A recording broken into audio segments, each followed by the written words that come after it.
So I'm very happy today to introduce Ammar Ali Jan, who actually wears many hats. Okay, and he's an academic and activist based in Lahore, and so he completed his master's from the University of Chicago and received his PhD in history from University of Cambridge.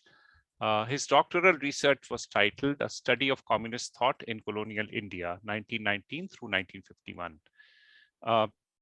Upon his return to Pakistan in 2016, Jan began teaching in public sector universities and became involved in student and trade union movement and started writing a weekly column for the News International. He was eventually fired from his position and charged with sedition as part of a crackdown against dissenting voices. Currently, he's a member of the Huquq-e-Khalq movement, or the People's Rights Movement, and a cabinet member of the Progressive International, and contributes and writes extensively for Al Jazeera, Jacobian, and other platforms. His forthcoming book is titled "Rule of Fear: 8 Theses on Authoritarianism in Pakistan," whose cover you see here. And this book is available from Folio Books in Lahore. And today's talk is based on partly on this book, but I believe Ammar will also provide a more methodological reflections on the questions that he is dealing with in his book and his activism. So please, Ammar, you please begin.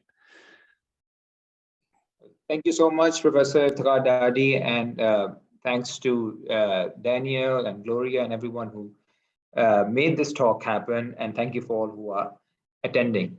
So today I thought we're going to discuss not just the rising authoritarianism in South Asia, of which I think all of us are aware of, but also something more specific, which is the allegation of sedition or seditious activity.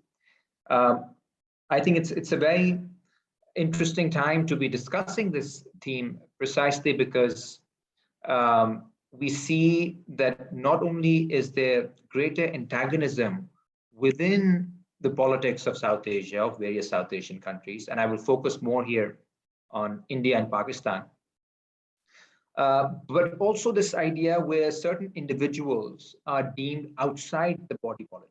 I mean, we still have a hangover from the cricket match yesterday, and just today we see the kind of bigotry on display both in Pakistan and in India. In Pakistan, of course, religious nationalism is being invoked, but also across the border, there's something very sinister that's happening. Which one of the things that really caught my eye was the kind of targeted campaign against one of the cricketers of the Indian team, Mohammad Shami, for being Muslim.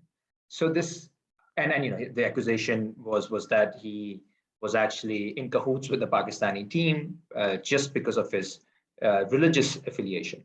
So there's this attempt to categorize individuals not just as people you disagree with politically, ideologically, but people who are in some ways illegitimate from the point of the nation state. And I think there's a much wider history to it, which I'd like to discuss today. Also, in regards, if we become more specific, in regards to the sedition law, this law is being widely used over the past few years against dissenters in both India and Pakistan. Some of the more famous cases in India include student leaders from JNU, including Kanhaiya Kumar, Shaila Rashid, and Umar Khalid, but also Arundhati Roy and Sayyid Gilani, one of the leaders of the freedom movement in Kashmir. In Pakistan, we again see widespread use of the sedition law against student leaders, against trade union activists, against politicians, and now against journalists. Some of the most famous cases are against some very powerful anchors in Pakistan, including Hamid Mir and Asma Shirazi and others, who have been recently accused of being sedition, and their cases registered against them. I've also been facing the sedition case for the past 2 years. And this is a very serious allegation because the penalty is a life sentence. And this is something that not only has consequences for those who are facing the legal battle, but also it has more material, immediate consequences as well. For example, it's difficult to get jobs. It's difficult to start careers. I mean, some of these very powerful anchors in Pakistan have been forced off air after they were accused of sedition. And as you know, I'm also not teaching at any university at the moment. And it's precisely because of some of these allegations that were placed on us. So it's worth interrogating the logic behind this law, both in terms of what it does to the protagonists, but also what it tells us broadly about the political atmosphere in contemporary South Asia. Now, this is an interesting law because it's actually not a law that began with post-colonial governments or nationalist governments. It's a colonial law. And initially, when it was used in the 1870s, it was directed at individuals who were deemed to be troublemakers in terms of communal violence. So the British wanted to see themselves as arbitrators, the third-party neutral arbitrators who could deal with communal violence. So it was actually about it was termed as a method to create peace among communities. However, it changed its focus in the 1890s and early 20th century when it started being used against political dissidents. One of the most famous cases was against Tilak. He was probably the foremost anti-colonial leader in the early 20th century. And the change in the nature of the sedition law was that it was no longer viewed as something that was directed at inciting communal violence, but it was deemed as an affront to the sovereignty of His Majesty or Her Majesty. And this was a very important shift because now it was a law that was used to quell any dissent or criticism of the crown, of the sovereign of the Indian land. And Tilak's case was very emblematic of what was going to happen. Tilak, he was defended in that case, ironically, by Muhammad Ali Jinnah, who would later both these characters would part ways, and Tilak would become a very important figure in the Hindu nationalist movement, and Jinnah would become a very important leader in the Muslim nationalist movement. But it kind of showed the convergence of different currents in opposition to sedition law. And Tilak lost the case and was arrested, but he was not the only leader who was charged with sedition. This became one of the most widely used and widely hated colonial laws in the 1920s, 30s, 40s. It was used against Gandhi, it was used against Nehru, it was used against Bhagat Singh, and it was, of course, used against Bose and a host of other political leaders in the subcontinent. So Gandhi very famously said that this is one of the most abhorrent laws created by the colonial regime. So what becomes interesting is its power, its appeal, even beyond independence, where governments now are using it not in the name of a sovereign king, but in the name of the nation. And this is where I think it's interesting how the nation that was born in opposition to colonial rule, that kind of asserted a very alternative understanding of sovereignty, which was premised upon the sovereignty of the people, is now being turned into a very different model of governance where state institutions or majoritarian governments are now aligned with the idea of sovereignty. And the reason why I say it's important is because right after 47, something really, I think something very monumental happened in constitutional history, where all of a sudden, after centuries, Pakistan, India became republics. So all of a sudden, we didn't really have a king, and that's something that's under-theorized. My supervisor at Cambridge, Shruti Kapila, is working on this kind of insurgent republicanism or abrupt republicanism that appeared after partition. So sovereignty became an imminent process, imminent to the social body, which is how the category of the people became a category that was no longer anchored in any monarch, any community, any particular identity, but as a free-floating kind of an identity that was always above the power that was given to a government. So every time there was an anti-government movement in India, in Pakistan, it was in the name of the people. So the people was in a way a sovereign that was above and beyond the constituted government at any particular moment. Now, this kind of a gap between the government and the people is exactly what is being sutured or stitched by the current governments. And I would argue that there's a longer history, a longer genealogy, beginning with the first leaders in both India and Pakistan who began this process. But I think it's reaching a certain point where this gap is being stitched, where now the idea of the people is becoming more and more aligned with the idea of a majoritarian government, or with state institutions, in the case of Pakistan, particularly the intelligence apparatus and the military, which means that we are seeing before us the undoing or unraveling of this experiment in republicanism. Now, where does it take us? For my talk, I'm gonna focus on three theoretical implications for these changes. First, I think sedition law, or its widespread use, tells us a lot about the latent or imminent presence of this idea of the enemy within liberal political thought, the necessity almost of an enemy. Second, I talk about how the violence that we see, or the authoritarianism that we see, is not just aimed at current offenses, but is aimed at these are preemptive strikes against the potential harm that can be caused. So it's not just an attempt to tame the present, but also control the contingency of the future.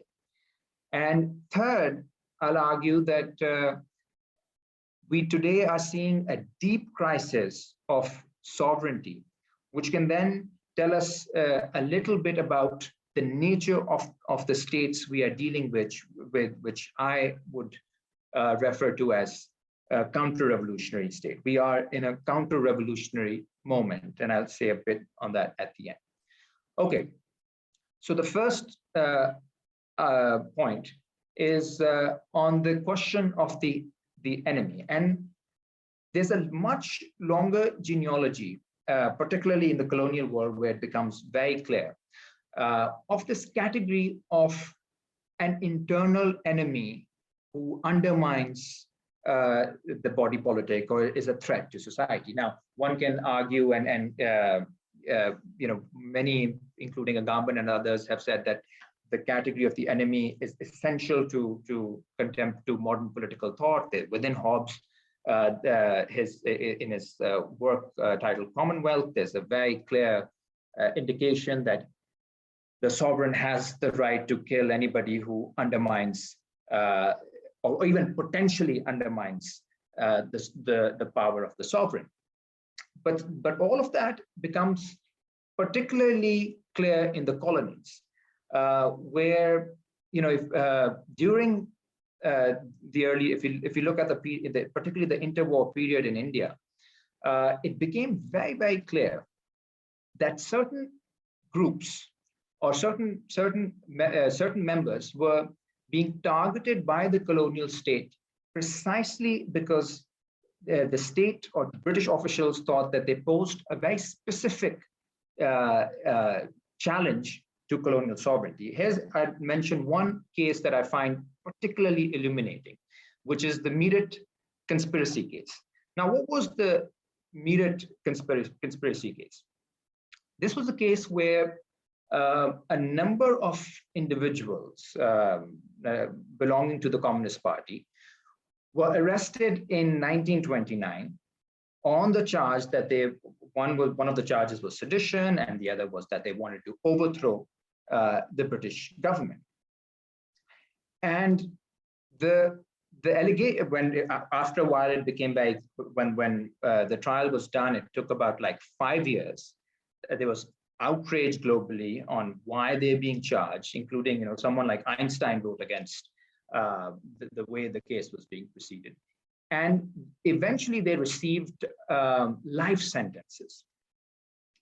And the reason given was that these people carried books by Lenin and Marx and others. And, I mean, even those liberals in the British press were like, by this definition, any library owner in Britain should get a life sentence because these books are almost available in any library in Britain. But the logic that was used to support this repression was quite interesting. I mean,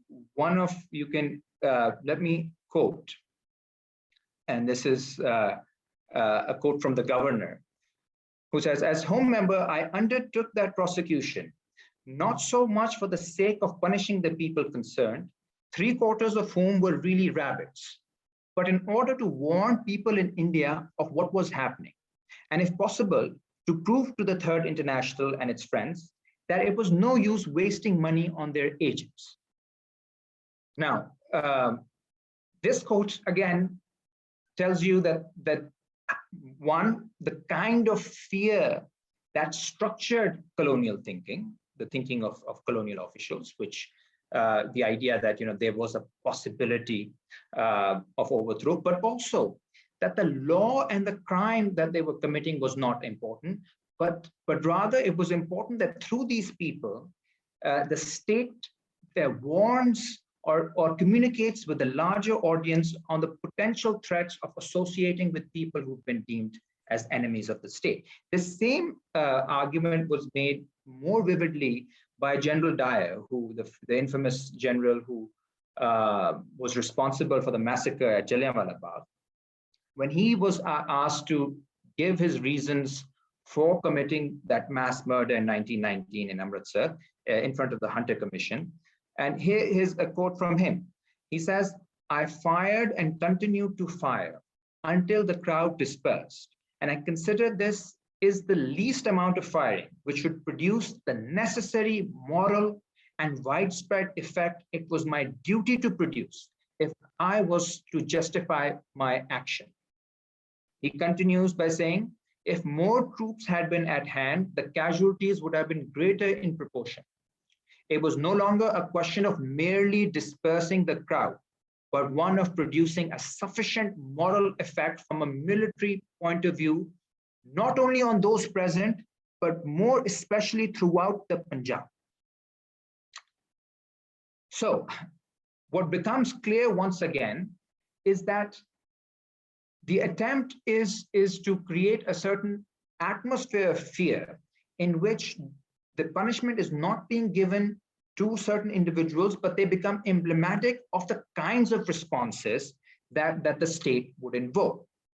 And remember, and the other interesting thing here to remember about these people is, I think this becomes a very important question again for political theory.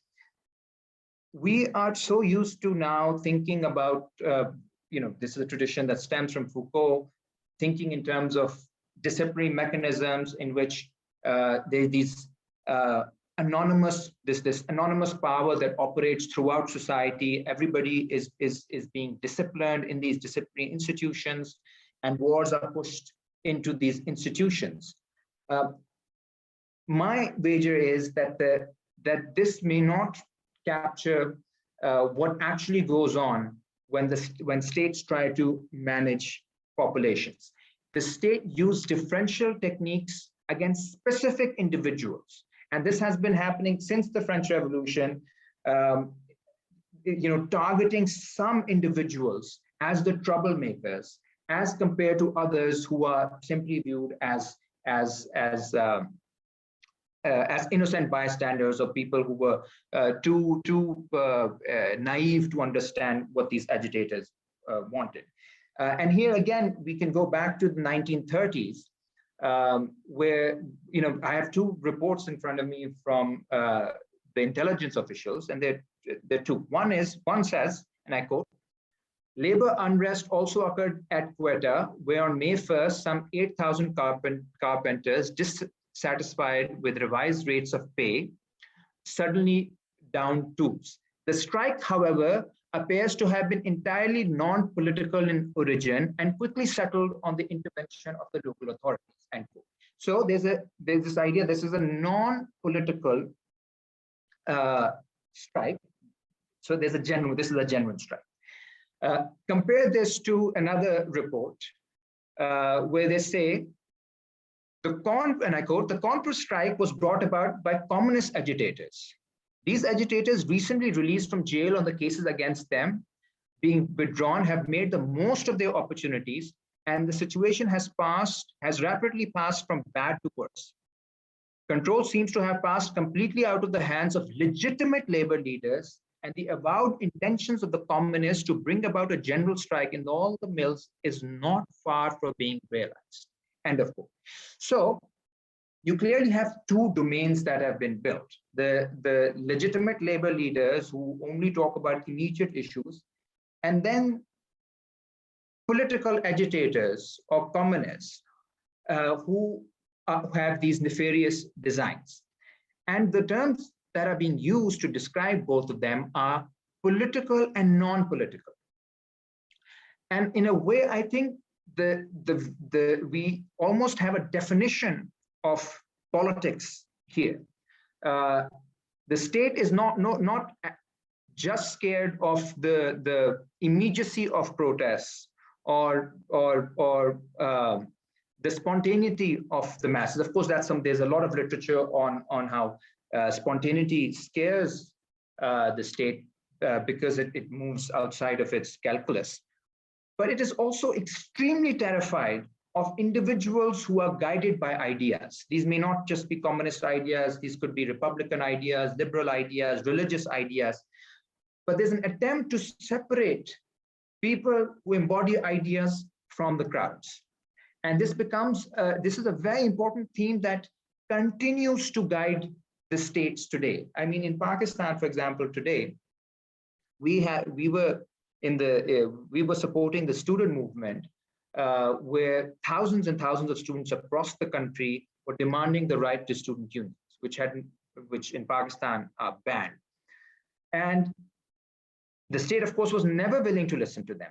But when it became impossible to ignore them, the reaction of the state was that we have sympathy for the students, we have sympathy for ordinary young people who want their rights, but we have a problem with these troublemakers at the top who are trying to misuse or misguide this youth. And hence they were specifically, the state decided to specifically target some students, some teachers, in order to disperse that entire movement. So it was very clear that those that it deemed had elaborated or articulated certain ideological positions were the ones that needed to be tamed. A similar thing happened to PTM, which is a very powerful movement in Pakistan called the Pashtun Tahafuz movement. That's when many Pashtuns started demanding through this movement an accountability for what had happened to Pashtuns during the war on terror, which meant military operations, displacements, terror, and being used as cannon fodder in America's and Pakistan's wars.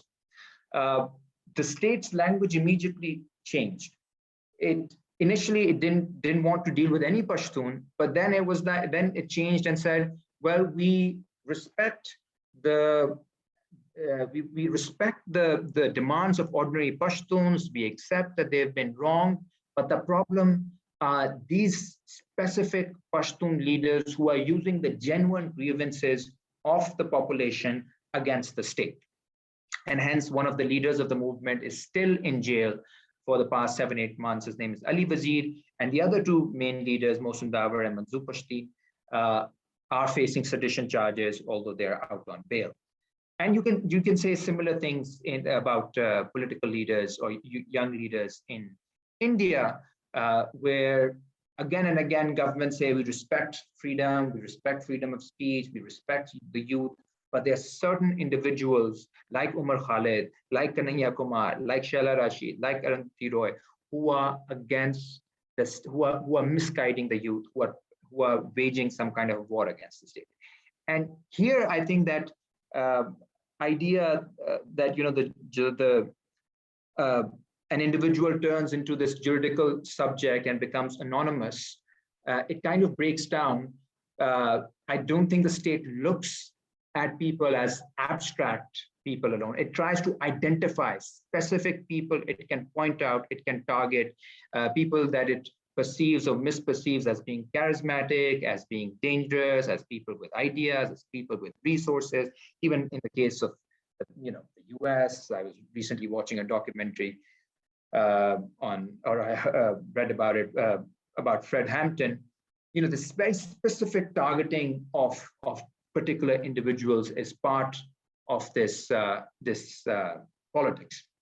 So that's my first major. The second is about the preemptive nature of these laws, of these policies. And here again, we have so much we can learn from in the colonial era. There's this fundamental belief that Indians or locals are unable to create to differentiate between what is a justified action and what is a complete revolt against the state. So when David Petrie, who was one of the heads of the intelligence in the 1920s, he was the head of the intelligence in British India in the 1920s. He justified the preemptive actions that he took against a number of young people, again, mostly communists. But he justified it in the following words, and I quote, "The ease with which popular feelings against the government can be whipped up in this country will ever tend to increase the odds in favor of communism being able to find its opportunity." End of quote. So the idea again here is that we are on the verge of a collapse. The state and society is on the verge of collapse, and they call in official documents they often call Indians excitable races, and the argument is simply that if we do not use excessive violence, there is no way that we will be able to preserve government in India. Even if there's a small protest, something, it can quickly increase into something much, much bigger. This is one of the reasons why India and Punjab in particular becomes the first place in the world where tear gas is used in the 1930s. And it's aimed to break the cohesion of what they call mobs or protesters, because the fear was such that any attempt or any kind of slack on the part of British officials would lead to, again, an all-out revolt. And the memory of 1857, of course, plays out again and again in official archives. There's a very interesting quote to justify the use of tear gas. Now, remember, in the 1930s, I mean, I still think tear gas is a horrible, horrible weapon. Anybody who's faced it knows how terrible it is and what it does to our bodies. But in the 1930s, it's particularly controversial because of the First World War, because of what gas did in the war. So using it in Punjab was a major, major decision, and there was a lot of debate on it for a number of years before they decided to use it. But here's how they justified it, and I quote. This is actually a report by one of the medical officials, British guy in Lahore, who's presenting a report to the governor of Punjab in 1936. And he says, the extreme and unendurable irritation to the eyes, nose, and skin is combined with complete incapacity for coherent action and an overpowering desire to abandon everything in order to shield the eyes and escape from the gassed areas. It breaks the cohesion of a crowd, reducing it from a dangerous unit with a common and constructive objective to disorganized collection of individuals with nothing but the negative objective of the personal escape from the gas. The tactical principle underlying the action of a military force in civil military disturbances is exploitation of the lack of cohesion. So, and he goes on and on. Now, this I find to be an incredible quote, which was very approvingly used by a number of government officials. And the idea was that Indians are so fanatical that once they come together, it's almost impossible to stop them. There were comparisons made with Americans, with British, with Europeans, and there was almost a widespread consensus among British officials that you cannot treat Indians like you treat citizens in Europe. The subjects have to be treated differently precisely because they're not rational. And their irrationality comes from the fact that they will be ready to even sacrifice themselves when they come together, that the hysteria is such that it will be unstoppable. And what tear gas does is, through this imposition of pain and suffering, it breaks the cohesion, as they say, cohesion of the crowd, and forces people to think about themselves. And later they say that's a rational way of thinking. So the construction of the rational individual is being done through the application of bodily pain, which is something I call like liberalism under bodily pain. So you really force individuals to have a sense of self and self-preservation through the application of pain so that they can come out of the bond that they've created with others. And that the atomization that happens here does not happen through institutions, but through this kind of pain out in the streets of Punjab. Later, same year, it's used in Egypt and then Palestine, and then and today, of course, it's used widely everywhere. But the idea is to create atomized individuals out of bonds. So what it linked to this preemptive idea is there's always this idea that what we're dealing with is some kind of a threat that is foreign. And here again, I think it's this discussion in the 1920s and 30s is kind of a prefiguration of the world we live in today, where laws keep on being bent in order to preemptively fight foreign bodies, foreign threats, especially during the war on terror, Guantanamo Bay, and illegal renditions, and all kinds of policies that are used in which the law is suspended in order to fight these foreign threats. And the language of contagion is used constantly by British officials in the 1930s and 40s. And this is exactly the kind of language that is being used today by governments in India and Pakistan, and one can again say in most of South Asia, but also around the world, which is that these preemptive strikes are necessary. This attempt to contain the contingency of the future is necessary because we're not dealing with a normal threat, but we're dealing with a foreign threat, a foreign body that has entered the body politic. Now, there isn't any kind of evidence that I'm aware of which proves that Arundhati Roy or Kanhaiya Kumar or a host of other intellectuals and activists in India actually had any links with Pakistan.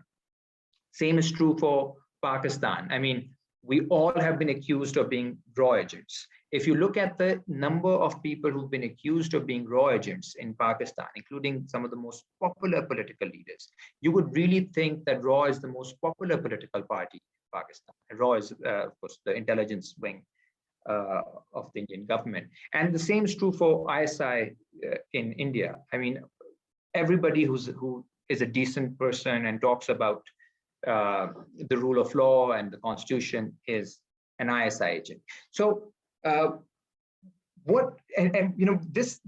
this invocation of a foreign threat allows for the delegitimization of political figures in these countries. But also, I think it very importantly tells us what this foreignness really means, because again, you can find its traces in the colonial period, where you have governments, where you have the British accusing Indians, including anti-colonial activists such as Bhagat Singh and others, of being foreign agents, of being part of a Soviet conspiracy or an Afghan conspiracy. So it's ridiculous that white people were accusing Indians in India of being part of a foreign conspiracy. And it tells you that foreignness is a metaphor for those who exceed the frameworks created by the state. It is not about actually being in bed with any foreign power, but it refers to the incalculable within the calculus of power. It denotes a point where language breaks down for the state, and we turn our political crisis into a linguistic crisis. And this is what I often think is what these allegations of being a Pakistan agent or Indian agent or raw agent or ISI agent or Muslim Hindu, these are all like representations of the inability of these states to nominate who the enemy is, and hence it fuels more and more paranoia. Okay, I'm going to go to my last point, which is on the question of on the question of sovereignty, or what this on how all of these things what they tell us about the nature of these states. So we are already in some kind of a dilemma when we say, the people are the sovereign, and yet the people or large sections of the people are being accused of undermining sovereignty. It is a dilemma precisely because if the people are the sovereign, then who are the people rebelling against? How can the people rebel against themselves? There's already that kind of a legal problem that has been raised by a lot of jurists. In Pakistan, the situation becomes even more complicated because you have a constitution which is not just republican; it's Islam. It's called Islamic Republic. So you have sovereignty that belongs to Allah, and thus it's eventually it's elaborated through elections and through the parliament. And yet every few years, the military steps in, suspends Allah's constitution, almost suggesting that situation has gone beyond the control of God. Until things return to normal, we will be in charge, and then we'll hand it back to God, which I think is an incredible act of undermining the notion of theocracy or theology or even the kind of sovereignty, established sovereignty that we're used to. People accuse Pakistan of being a theocratic state, but it almost, at deeper inspection, it almost feels like our crisis might be the opposite, that we don't hold anything, or the state or certain state institutions don't hold anything to be sacred. So we might just be more of a profane state rather than a theocratic state, which then means that if we truly are entering an era where sovereignty is no longer stemming from either the people or the constitution or the wide range of institutions that we have, then our politics is becoming excessively contingent and groundless, which in any case, I think is the premise of politics. Then what holds all of this together? And in that, it's just a provocative thought with which I want to end. It's this idea that you remove the potential threat to whatever the system is, this counter-revolutionary violence that appears before the revolution. It kind of structures the perception or the consciousness of the state. We haven't had a revolution in Pakistan or India, but the temporal sequence here is reversed. Since the 1920s or early 20th century, the counter-revolution has come before the revolution. And this could be true for many other countries across the world where there was any even fear of a popular revolt is crushed preemptively. And the war on terror is the epitome of that. But there's a much larger history of counter-revolution that begins with the French Revolution. It begins with all revolts, or what happened after every revolt in the 19th century, both in Europe and the colonial world. And if we look at world history, not from the perspective of democratic theory or the coming together of constitutions and citizenship, but from this kind of paranoid, preemptive, excessive violence against potential popular revolt, then the categories that we would be looking at is not these debates that are part of the liberal democratic theory, but more, we would have to delve more into the ideas of elimination, of erasure, of violence, of genocide, of enforced disappearances. And if we see this genealogy, maybe democratic theory, as we understand it today, might just be a footnote into this larger history of violence directed against those who speak out against men in power. And how do we fight this? Well, I'm still in Pakistan and facing a sedition case, so I'll just stop here for now. Thank you so much. Again, looking at the questions, for example, one question says, do you think disassociating religion and state can be a pathway to address hate-based nationalism? Or another question that says, the Indian basically government simply replaced the British in terms of authoritarian powers and so on, right? Or the question that the question of ideology. So just picking up from the last comment you made, what symbols or concepts do you think are available or are right for re-inhabitation or rethinking, from this kind of a more egalitarian leftist, a perspective, keeping in mind the conditions of, the neoliberal conditions we are living in at the present?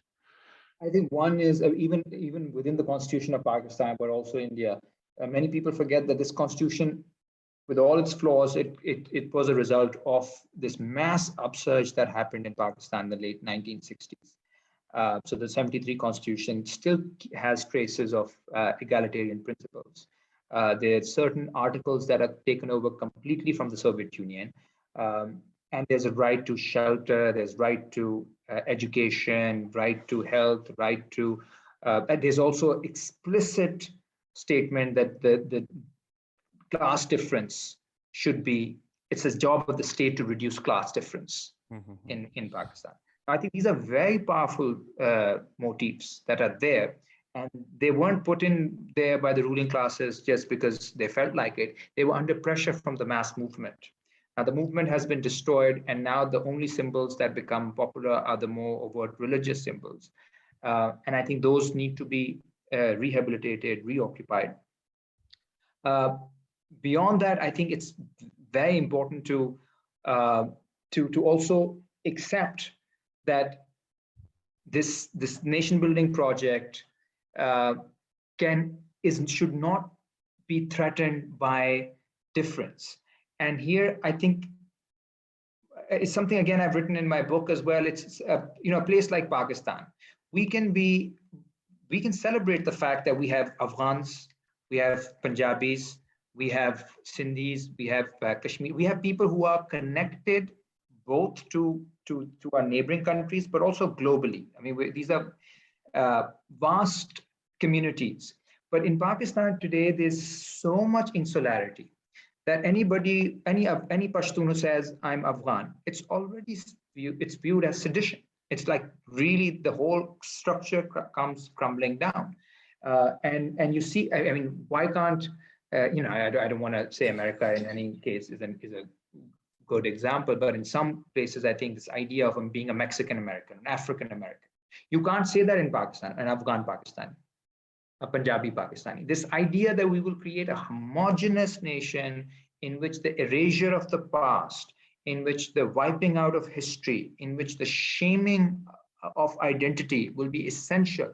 I think that is a recipe for disaster. So one has to accept this kind of plurality that forms a history, and it does not in itself undermine the nation, in my opinion, or the country or the nation, however you want to put it. And one final thing, I think there is a lot in popular culture, whether through religious metaphors or through cultural tropes, which is premised upon social justice, which is premised upon revolt, which is part of the folklore of the region. And I think progressives have made a mistake by completely rejecting all of that in search of something new, modern, progressive. I think those metaphors have resonance even today, which means they are modern. Modernity does not mean an erasure. Modernity must mean, if it is to be a progressive thing, it must mean the metamorphosis of some of these symbols onto new registers, which can then appeal to both the psychic investments of the people as well as contribute towards an egalitarian politics. So I think that change has to happen through some of these symbols and through new symbols. I mean, I'm not being parochial, don't want to be parochial here. So, but both things can work together and must work together.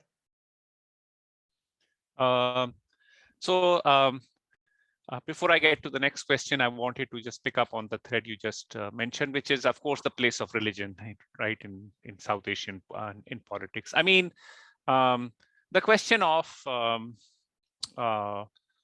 in re-inhabiting, let's say, kind of religious concepts and concepts of. I mean, every religion has, let me say, a tradition has both the progressive aspects and let's say aspects that don't work very well in the modern age, right?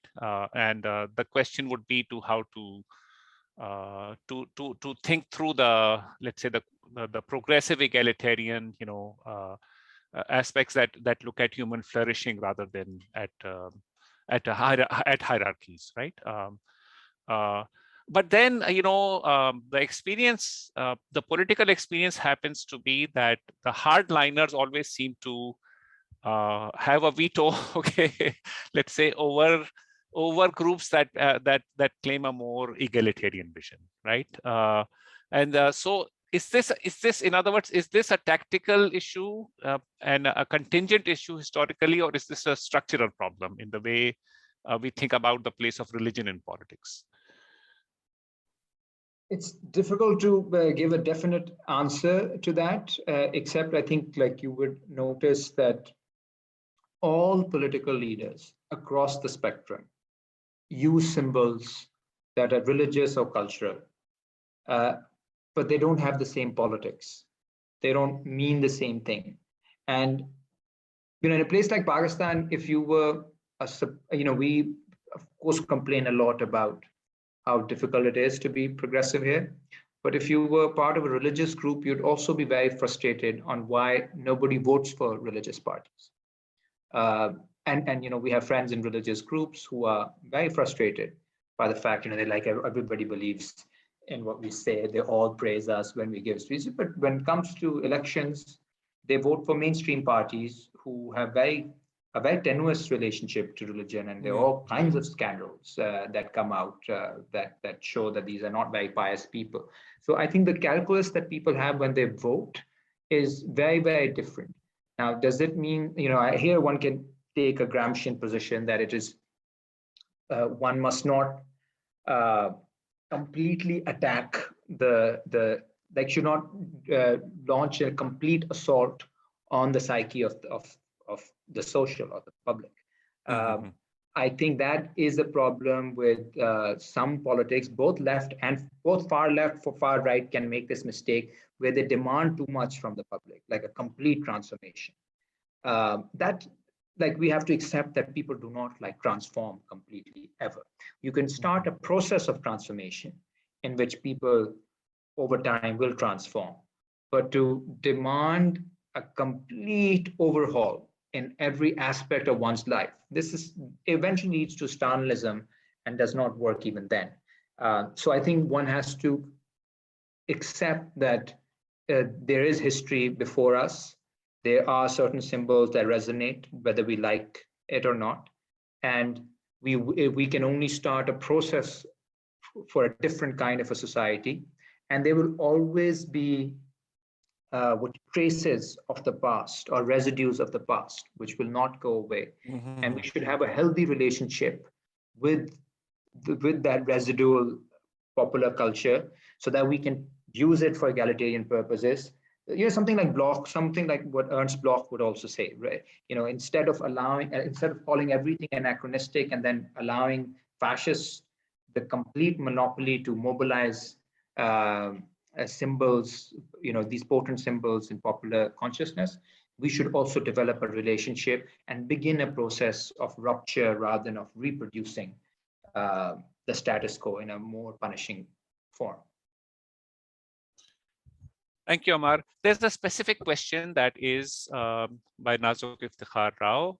Can you talk about enforced disappearances of political dissidents, which of course is happening we know that it's happening in Pakistan in terrible ways and also in other places in South Asia, but was this employed under the colonial times as well? In other words, what was the relation of the British colonial to what might be called extrajudicial preemptive means, which might include enforced disappearances? Well, the closest I can remember is the Murderous Outrageous Act, in which this was particularly against Muslims in the Northwest, today Khyber Pakhtunkhwa. Back then it was called the Wahhabi movement. And the idea was that you kill them in a way in which you destroy their bodies so that their afterlife is ruined. So they won't bury them, but like burn them or put them in front of a cannon. And it was very specifically done to control the afterlife and erase their body, right? So that they don't become symbols as martyrs. But I think there is, and again, that's something that's there in the book. I think there's something very different between how the state, how the post-colonial state learned something from the colonial state. The colonial state mostly arrested people over frivolous charges.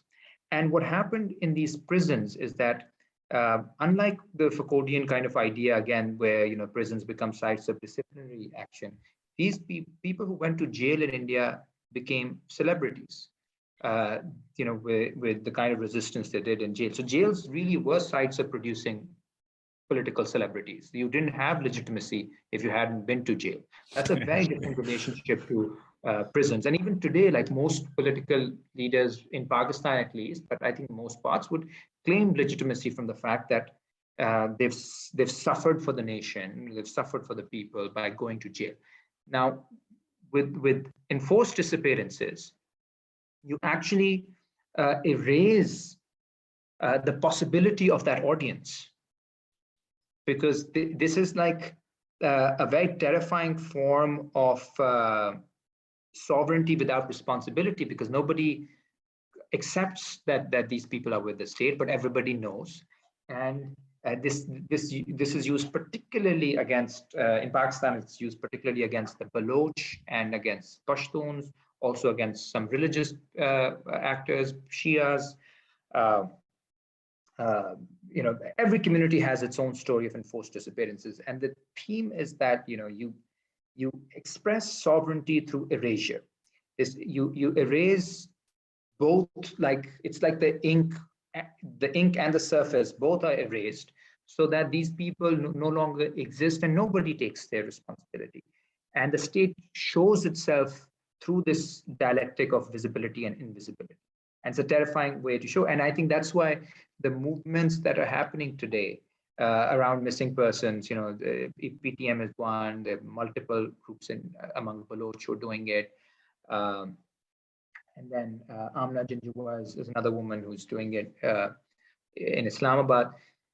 Uh, it's actually a way of remembering these people, and forgetting is a central feature of sovereign, making people forget their identity or their loved ones or political figures who just go missing. So I think remembrance or remembering is a revolutionary act, because that way you are challenging the power of the state to erase. You're challenging the sovereignty.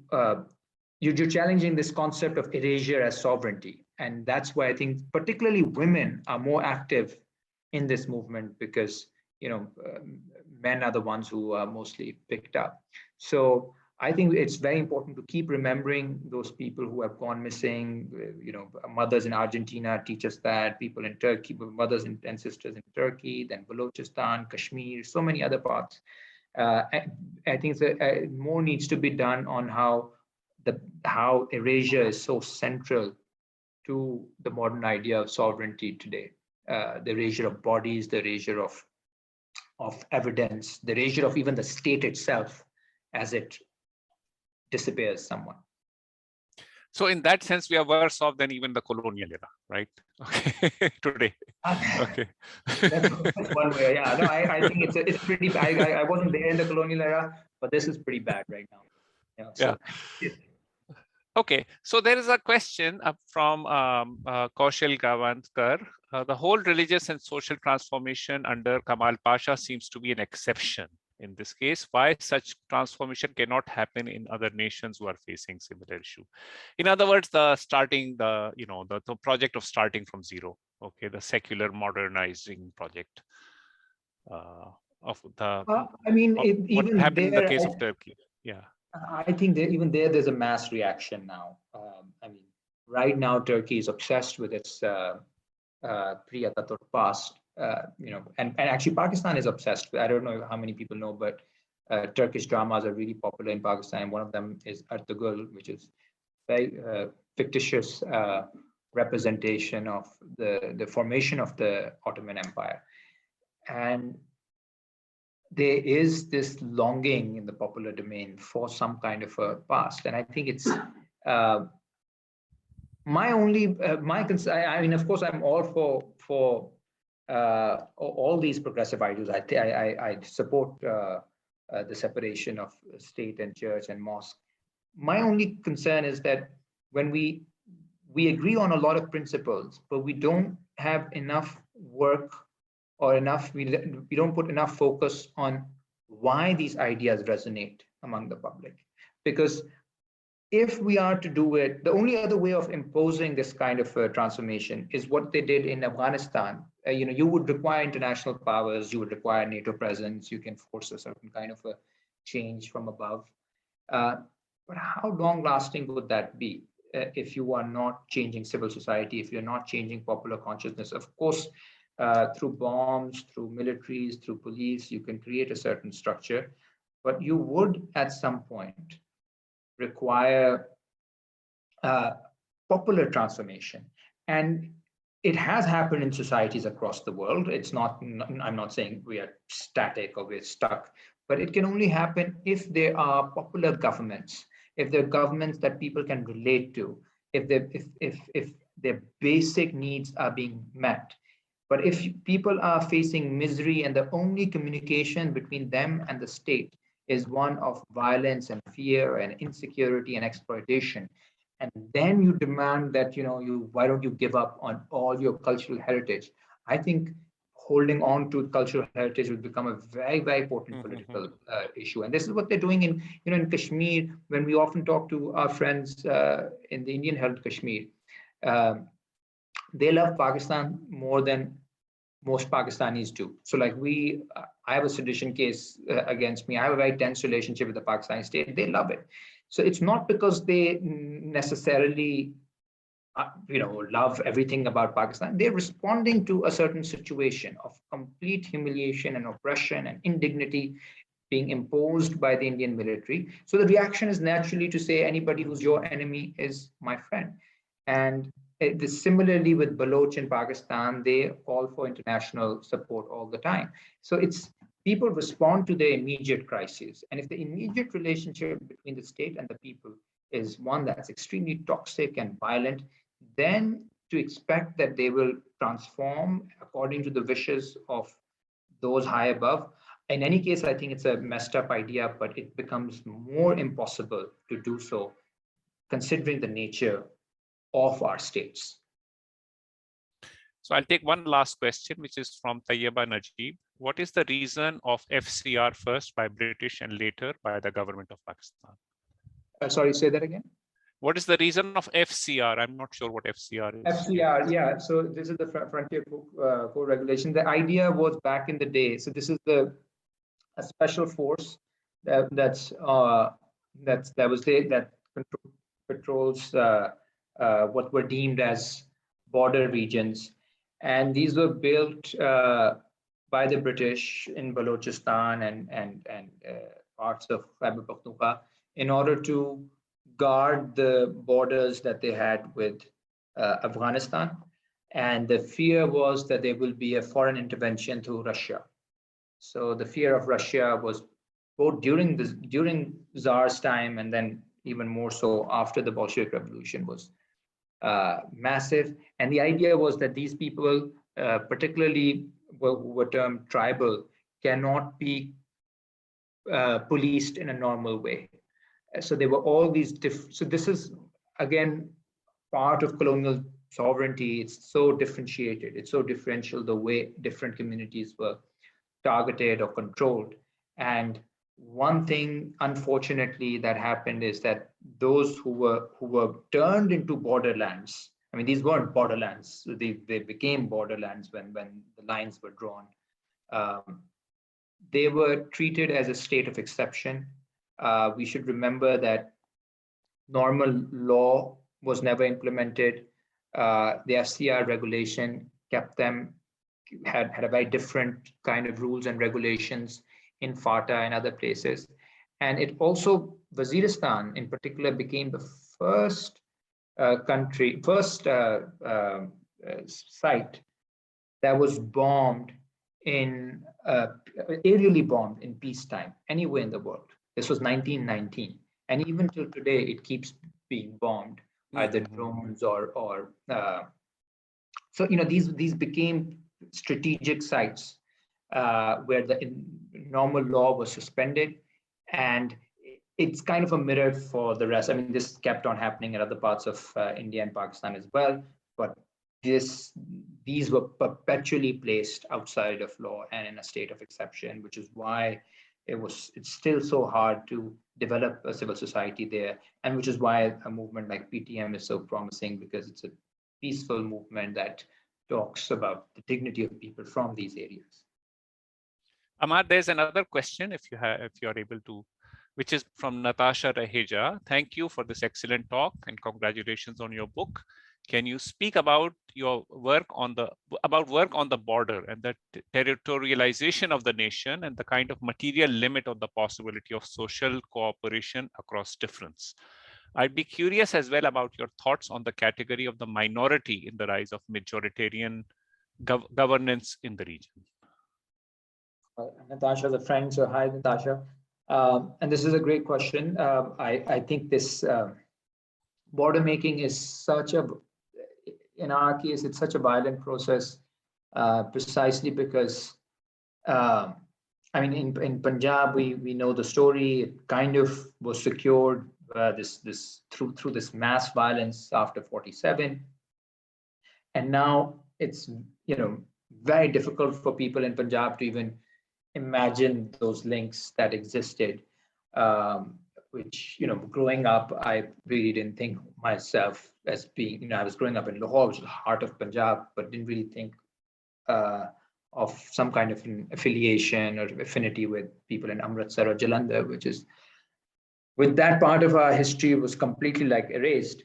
And on the Afghan side, it's even worse because that border is porous, and it gives us a lot of money for a lot of people and even the state. But there's this constant anxiety that it's porous, too porous, and there's terrorist and nationalism, Pashtun nationalism that undermines Pakistani nationalism. That comes from across the border. Again, with Sindh, it's something similar. I know Natasha has worked on that, and she knows more about it. But this idea that Sindh has to be completely contained. Its relationship with Sindhis in India has to be wiped out, and there's been all kinds of migration of different groups into Karachi and other parts of Sindh. So there's that tension around demographics that a lot of Sindhis feel. So this, I think, border making remains a very violent process. But at the same time, I think borders, as Dipesh Chakrabarty used to say, they divide, but they also connect. And we have to see that there's not much we can do about our geography. We can't completely shift somewhere else. And there is this undercurrent now in Pakistan where people are becoming less and less insular. I mean, I meet, when we're working in trade unions, so many young Punjabis are following popular culture in Indian Punjab in a way that we never did back in the day. It's like, there's some kind of a chord that's being struck. Similarly, you meet Pashtuns and they know about Afghan politics at the back of their hand. Like they're following it almost obsessively. And I'm assuming it's similar for Sindhis and Baloch and others. So the diasporas are becoming very important, where people are meeting each other and ideas are going back. The Punjabis in Canada, Punjabis in England, and then Sindhis and Pashtuns. Recent anti-Taliban protests that happened in London and Paris and Germany, Pashtuns from both sides of the border organized them collectively. So we have two options. Either we can see this, the state can see this as an absolute threat on its idea of a very insular identity of what it means to be Pakistani or Indian or Afghan or whatever, and which means more paranoia, more insecurity, and more violence. Or we can see this as an opportunity that opens up our societies to a more cosmopolitan way of being, a more accepting way of being. And I think the second option is the only option available if we are to have some kind of a decent democratic politics. However, I think the counter-revolution machine that I mentioned is really well organized to ensure that that doesn't happen, which is why this kind of cosmopolitanism requires a very concerted and courageous fight, without which I don't think it's not something that that you can change just by an argument. The arguments have been there for decades, if not centuries. We need political force to transform this potential into an actuality. Well, with that, Ammar, I would like to thank you for sharing your time with us and your thoughts. And please, everyone, the link to Ammar's book is in the chat, and it's forthcoming. It's already out, or it's going to be out soon? It'll be out in the first week of November, but you can pre-order. Right. Okay. And also, there is a way for people in the US and outside of Pakistan to order this? Yes, it's on the website that Daniel sent. There's a contact